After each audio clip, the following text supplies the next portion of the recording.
Hi, how's everybody doing today? I'm with down here where I live at. It's in Port Orange, Florida. I walk up here to put the numbers in for Coach Script every day, and Coach Script hit for $7 yesterday. So he went and go ahead and put himself $1 on the 3 different numbers, and hopefully Coach Script hits the numbers. It's not in a bad way, it's just funny. Anyway, I'm really sorry for all you NFL fans, man. I totally understand how you feel. Because a few years ago, if somebody was to tell me this shit, I mean, I kind of knew something wasn't right, but I always thought the refs, because I can blatantly see it. And I obviously, you know, I'm from PA. I was born in PA and grew up in Florida. But I always had liked the Steelers when I was a little kid. In that era, they had the commercials with the Coca-Cola and Mean Joe Green, and you know, I just loved the team, and I was emotionally attached to it. I have memorabilia stuff. You can't believe the shit I have. If you look at my older videos, I started doing my videos doing sports cards and also exposing frauds and scandalous people in the sports card industry. My friend Mike the Indian card dude was exposing these assholes too, and he came up with the tag Wolf Alert, and we were using it.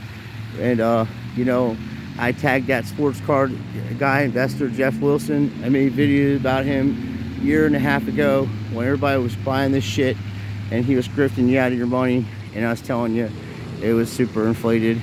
I've been in the sports card industry for 30 something plus years, longer than that really, but I've never seen anything like it. It is not an investment. It's not cash. It's really not. It's the most flexible investment, if you want to look at it, that you could possibly purchase. I have baseball cards that are over 100 years old. They're T206s and T11s and stuff, and they're only worth $100.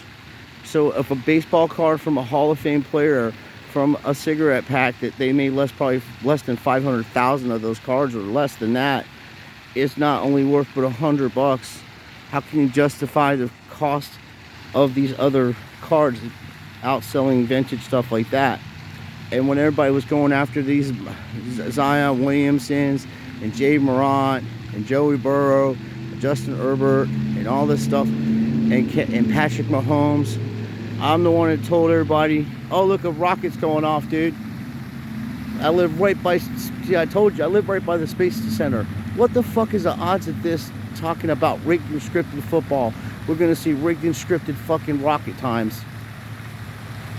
I didn't even know they were shooting a rocket off. Okay, I live in an area called Port Orange, Florida, right? And I grew up in an area called, I know this sounds funny, but it's true, Wilbur by the Sea.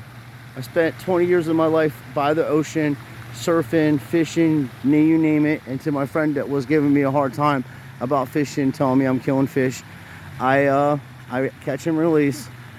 And I seen this fraud shit going on when I was in the 80s, man. When I was a little kid, we watched the fucking Challenger. I think it was 85 or 86 in that era.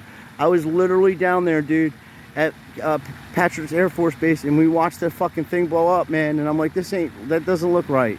Same with this shit here. There's a big ass trail there, buddy. That thing was fucking hot, bro. Holy shit, that thing was hot. Now there's more shit coming out of it. What the fuck? Sorry, my language. I gotta work on it. And you know, there's nowhere in the, yeah, there is, I'm sorry. There is in the Bible you shouldn't use. Did that thing just blow the fuck up, bro? Is that what we just witnessed? Holy fuck. Are you serious? What the fuck is going on? What the fuck is going on? Bro, I'm gonna be honest with you. When I was in high school, people were going around doing acid times, and I never did no acid times when I was in high school or any of those times. But I would imagine it would look something like this fucking shit that's blowing up in some kind of triangular formation. The rocket literally is in 2 pieces at this point.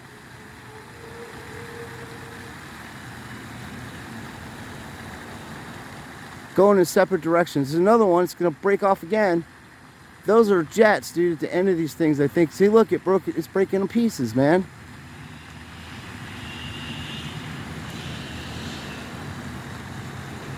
Okay, I need a cigarette.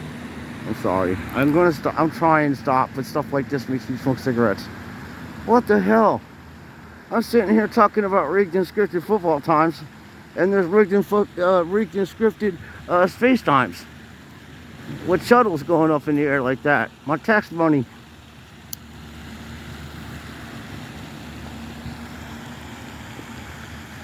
Taxes it is illegal. Not only is it illegal, it's immoral.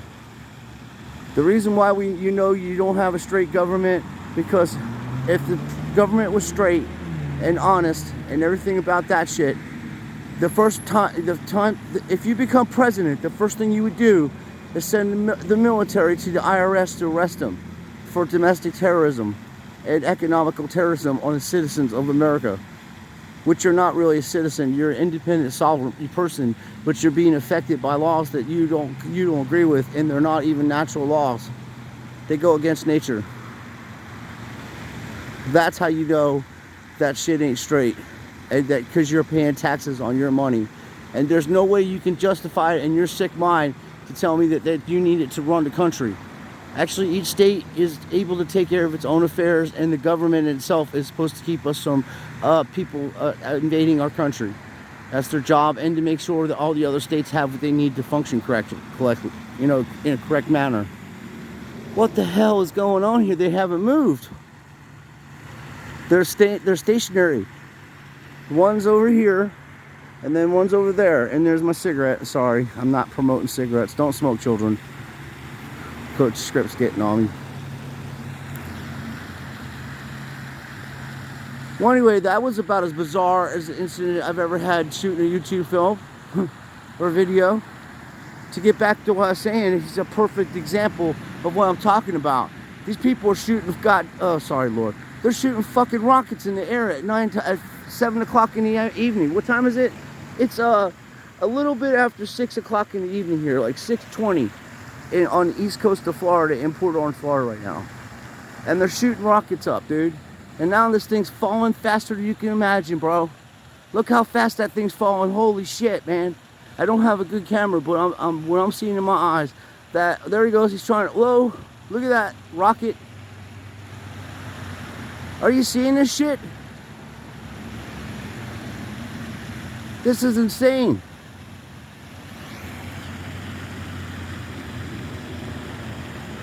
This is what NASA does, bro. It's not to go to any kind of special planets or any of that bullshit, because you can't leave.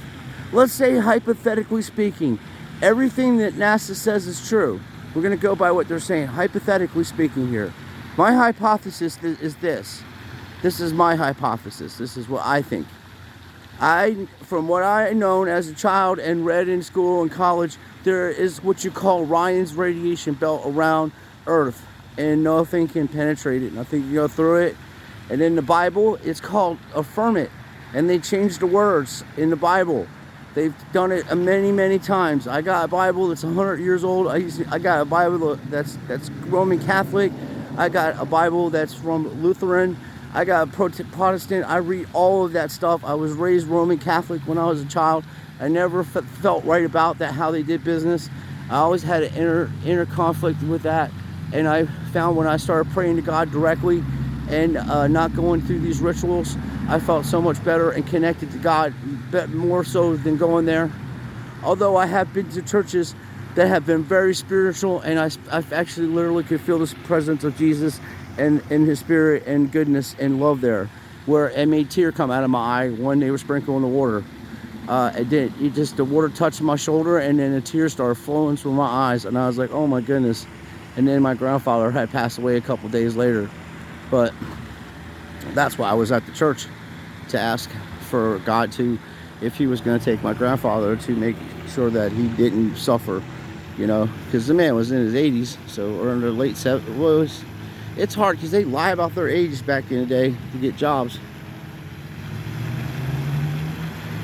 Anyway, I just want to tell everybody, I started the channels long before the NFL guys come along long before any of these other guys came along, exposing these assholes on eBay, stealing my friend's money. I focused on PWCC. Bigger people, bigger channels got involved. I was telling them, I was texting them, I was going on baseball card exchange, telling Steve Hart, look, dude, these people are frauds. They're making fake ass cards everywhere. I had to call them about the jabs. I think they tampered with a few of those boxes. The first box he opened was not tampered, in my opinion. That was one of them runs that just had a shitty run in it, and that's why you don't open those boxes, because there is runs like that. And what is his name? Brandon, baseball card collector.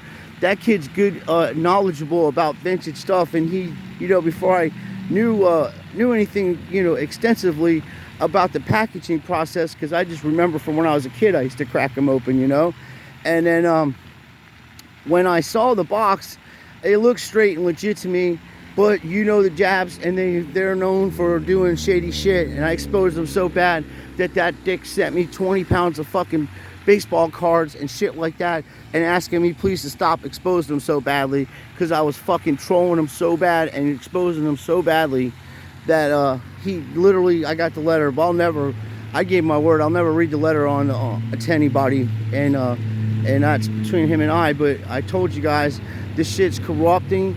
This baseball card collecting, it can corrupt anybody. That dude seems like a decent person until he let this shit consume him, and now he is soulless and does shady shit to get people's fucking money. That same thing with this fucking Jeff Wilson from Sports Card Investor. That guy will never have me on his show, because I'll debunk everything he's saying, because I'll just use his own videos against him and say, whoa, dude, 1 month you're pushing SGC. Next month, you're pushing PSA. Now you're pushing eBay. The dude is a propagandist actor. And in my opinion, I will tell you this, Mr. Wilson, if that's your real name, dude, you are one of the best actors I've ever seen in my lifetime of 50 years being on Earth. I thought Mark Hamill could act, dude, doing Star Wars times. But, bro, you are the best YouTube actor I've ever seen in bro. I don't know who your agent is, but they suck. So what you do is get these fucking films that you're in, videos that you're doing there, bro, and you send them in to your agents, and you show them how good you can grift these people out of their money, and will jump all over you, bro. You think you're known as a grifter now, bro? You'll be a legendary grifter. You'll be up there with the Beckett's and the PSA, the Joe Orlando. You're gonna be up there with the top dogs of all time. You'll be in the Grifter Hall of Fame. That being said, if they're doing that with sports cards, and don't tell me these dudes don't know this shit ain't rigged and scripted, man. They are smart guys. And all kidding aside, this dude from what is it called? Sports Card Radio. So he's a golfer. He comes out there and fucking trolls these people and uses their own videos against them shit and exposes what kind of fucking bullshit they're into. Because apparently the guy grew up a little tough, and now he's got a few bucks in his pocket, and he likes to go whack a couple golf balls over there and tell you about these fucking grifters and how they're taking your money and they're smarting up. Just same shit I was saying, been saying for 15 years in this industry when these PSA people, dogs were coming around.